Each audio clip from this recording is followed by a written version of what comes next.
that there's two kingdoms. There's the kingdom of darkness and the kingdom of God.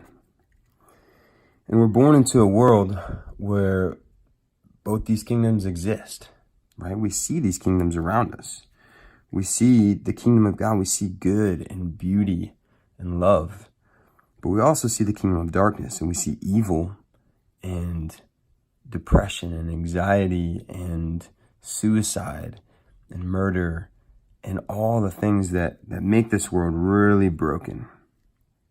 So we're going to start with the kingdom of darkness and the bad news. And before you describe a kingdom, you need to know who the king of that kingdom is. It's the most important thing to know. And the king of the kingdom of darkness is Satan. He is a liar. And he lies to us and says that we can rule our own life and we'll be okay. We'll be happy and fulfilled. But the reality is we end up broken.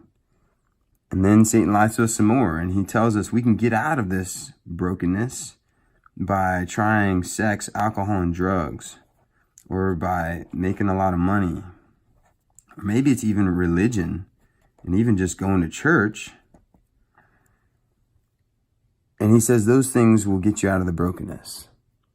But the problem is these things will slingshot you right back into brokenness if you're still king of yourself. That's the bad news. We're stuck in the kingdom of darkness as king of ourselves, and we can't get out. But the good news is that Jesus is king of the kingdom of God, and he is love. And he loved us so much that he literally came down to our broken world and us in the kingdom of darkness, and he lived a perfect life. And then he died on a cross and was crucified for us so that we could be forgiven and healed. And then he rose from the dead 3 days later to prove that he is king over all this. And all Jesus asks is that we would turn from being king of ourselves and let him be king. And then we could be in his kingdom and enjoy the love, the joy, and the peace that he intended for us to have now and for all eternity.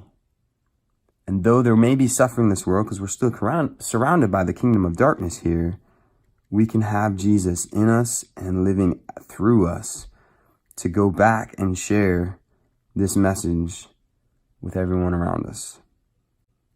So I'd love to ask you,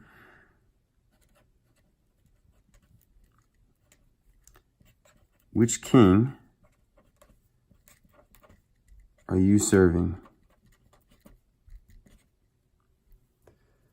Are you serving yourself and therefore listening to the lie of Satan? Or is Jesus your king?